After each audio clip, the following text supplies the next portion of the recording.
programa Mercado e Ação de hoje recebe essa bela figura aqui, para quem não conhece, Jerônimo Lima, consultor empresarial, organizacional, conselheiro de administração em algumas empresas, pós-doutor em administração. Sobra tempo? Obrigado, Luiz.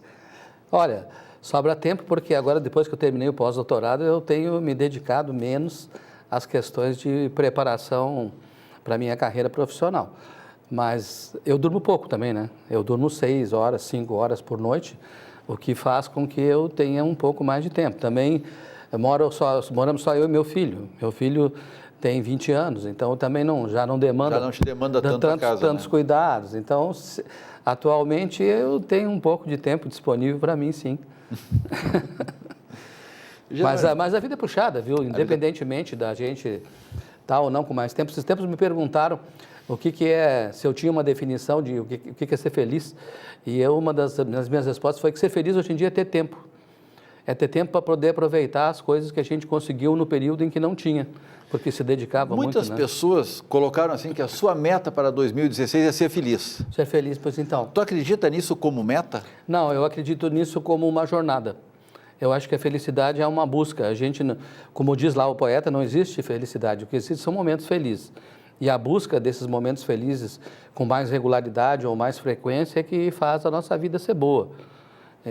Então, eu acredito nisso. E eu acredito também que hoje em dia uma parte da nossa felicidade tem a ver com o tempo que a gente pode dedicar para estar aqui, por exemplo, conversando com os amigos, né, batendo papo, aprendendo uns com os outros, coisa que dificilmente a gente consegue num período da vida que se é mais jovem, por exemplo, e a gente tem que dedicar muitos esforços para a carreira, para os estudos, para a família. Quanto mais tempo a gente tem, se não houver um freio, uma conscientização de que é importante fazer sobrar um pouco de tempo, usar para o próprio indivíduo esse tempo, a cada tempo livre tu acabas ocupando com outra coisa. Sim, sim. E depois tu te torna infeliz porque não tem tempo para nada. Não tem tempo para nada, exatamente. E aí arruma tempo, ocupa com outra coisa. Sim. E continua reclamando. Quando eu falo de tempo livre, eu falo de tempo que a gente dedica para aquelas coisas que te dão satisfação, que te dão prazer, que enfim te fazem feliz, né? Estar com os amigos, estar com a família, fazer alguma atividade que considera lúdica ou especial. Também tem toda uma teoria hoje em dia de que é melhor a gente gastar dinheiro, em vez de gastar dinheiro em coisas, gastar dinheiro em eventos que te tragam emoções, que te tragam plena satisfação, algum aprendizado que faz a tua vida ter mais espiritualidade, nesse sentido, né? Então, sim, acho que a gente precisa ter tempo para as coisas. Um dos meus hobbies está meio complicado agora, que é andar de moto. Só que as estradas estão viradas num buraco, que é um... Daí já vamos para o terreno da economia e da infraestrutura do país, né, Luiz? Aí já estamos entrando na política econômica e as perspectivas para esse ano. Sim. Qual é a tua perspectiva para esse ano, dentro da linha política econômica? Bom, eu não sou economista, né, Luiz? Eu sou engenheiro de formação, físico e fiz ciência da computação. Ao longo da minha carreira, trabalhei na área da computação até ser consultor na área de administração, que é o que eu faço hoje. Então, eu não sou um economista, mas eu acompanho, obviamente, né? Não é economista, mas tu vive dentro de projeções empresariais. Sem dúvida, né? E eu penso que nós vamos ter um 2016, infelizmente, pior do que o 2015. Eu não acho que nós vamos melhorar tão rapidamente. Esses tempos eu vi um estudo, agora mesmo saiu a revista The Economist, né, o exemplar de final de ano, a capa dedicada ao Brasil e o título da capa é A Queda do Brasil e mostra o rosto da presidente Dilma assim, olhando para baixo, muito preocupada, provavelmente com a possibilidade de impeachment dela, né? Sim. Mas eu não vejo muita perspectiva. Se a gente for olhar, ainda não temos os dados econômicos do quarto trimestre, né? Eu estava escutando o rádio esse final de semana, trancado no trânsito, como todo gaúcho, né? Vai para a praia. Tinha um economista de uma grande rádio em cadeia nacional comentando a questão do endividamento da classe média, média menos, classe C, dizendo, na verdade, sugerindo que essa própria categoria econômica, essa própria classe econômica era culpada do endividamento e da sua inadimplência porque não programou o uso do crédito. É quando a gente também sabe que ele não programou estar desempregado. Ele tinha uma perspectiva de emprego, de salário e de renda. Como é que tu enxerga esse casamento e trazendo isso para dentro da empresa? Porque a empresa necessita dessa credibilidade, dessa circulação de dinheiro. Eu não acho que a culpa é das pessoas, não. Eu acho que as pessoas devem se planejar, devem se programar, mas eu atribuo o que tem acontecido com as pessoas do ponto de vista das suas dificuldades financeiras, especialmente os que foram demitidos. Por exemplo, eu circulo muito pela região de Caxias do Sul. Está um caos. A Serra Gaúcha está um caos, né? Marco Polo, Randon, Fras e as grandes empresas da Serra demitiram milhares de pessoas. E essas pessoas que estavam lá no início do ano passado, quando o dólar ainda estava baixo, por exemplo, e se exportava bastante, se importava também para poder usar a manufatura, ninguém via com tanta clareza o que veio acontecer de abril para cá. E muita gente perdeu seu emprego. Claro que se tu perde o teu emprego, tu tem teu filho, por exemplo, numa escola privada, né, que tem que pagar uma mensalidade alta. Tu tem teu carro, tu tem que te locomover, a gasolina aumentou, a inflação deve passar dos 10%, agora nós não temos ainda. Não, já saiu o IGPM, foi 10 e alguma coisa o IGPM do ano passado, então vamos ter uma inflação acima de 10%.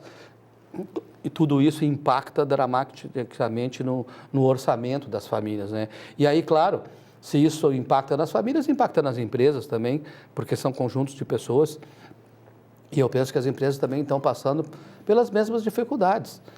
Eu penso que o consumidor, assim como o fornecedor, ambos têm que acreditar em um governo. Tem que ter uma certa credibilidade, uma certa dose de confiança. Tem que existir esse tripé, fornecedor, consumidor e governo. Não existindo essa relação de confiança, qualquer elo estando quebrado, não sustenta uma economia. Tu concorda com isso? Concordo e te digo que não temos mais confiança nenhuma no governo. Né? O governo é completamente desacreditado. Esse monte de escândalos políticos e econômicos e falcatruas e propinas e corrupção e tudo mais desacredita o Brasil. Bom, se nós formos olhar as vezes que o Brasil aí teve o índice lá rebaixado pelas entidades financeiras internacionais, pela credibilidade dos investidores internacionais aqui, ninguém acredita mais no país. Eu tenho amigos, por exemplo, que decidiram esse ano, conheço 6, que esse ano resolveram ir morar em Portugal. Não acreditam mais no país, porque no governo não dá para se esperar mais nada. O governo Lula teve a possibilidade de fazer as mudanças que o Brasil precisava, mas o governo Lula, querendo populismo e não vão ficar de mal com ninguém e tal, não fez. E aí a presidente agora não tem estrutura de poder suficiente para fazer isso. Temos que rezar para ter impeachment. Eu gostaria que tivesse, porque pode ser que daí o Temer tenha coragem de fazer. Se cada um fizesse a sua parte, não estaria talvez tão confuso. Nós vamos fazer a nossa parte, nós temos um convênio com a Secretaria de Segurança Pública, no qual nós divulgamos imagens e um pequeno histórico de crianças que estão desaparecidas.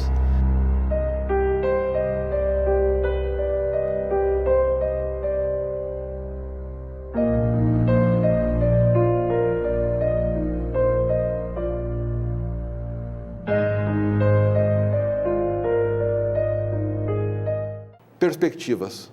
Então, a economia brasileira vai para onde? Não vale dizer que vai para o saco. Eu acho que a economia brasileira vai ainda sofrer um bocado de tempo para se reestabilizar, reestruturar, se reequilibrar. Não acredito em mudanças muito radicais. Agora mesmo mudamos de novo o ministro da Fazenda. A presidente não tem estrutura de poder para fazer as mudanças que o país precisa. A nossa sorte é que nossas empresas são boas, a despeito de tudo. Na época que se falava que a economia brasileira era blindada não é, mas a gente tem bons executivos, bons empresários. Nossas empresas não são muito endividadas. Da época que a gente tinha muita inflação, ficou aquele trauma de se devesse 3 meses de faturamento, não conseguia mais pagar as contas, não saía mais e quebrava. Então a gente aprendeu daquela época a dever pouco, né? Não dever muito. O que, por um lado, também prejudica a questão de modernização tecnológica e tudo mais. Esse é um ponto que eu ia abordar contigo. Mas, pelo menos, as nossas empresas não devem tanto assim e a gente, bem ou mal, vai tentando achar saídas. Com o dólar baixo, o Brasil, como um todo, passou a importar, violentamente importar. Nós, muito pouco da indústria nacional utilizávamos. E o parque industrial começou a sucatear. falando de forma global, forma geral. Com o dólar alto agora, está havendo um reaquecimento da indústria nacional por causa do mercado, do possível mercado exportador. Tu atuas muito naquela região da Serra, por exemplo. Tu tem sentido alguma coisa nessa linha, embora tenham ocorrido várias emissões? Não está sentindo? Não sinto recuperação. Pelo contrário, o astral é muito baixo na Serra Gaúcha. Todo mundo se lá. Esses dias eu fui num café, num shopping em Caxias do Sul, e estavam lá 5 executivos de uma das grandes empresas de lá, tomando café. Daí eu conheci alguns deles, fiz uma brincadeira. Se vocês estão aí juntos essa hora da tarde, vocês estão tramando alguma coisa.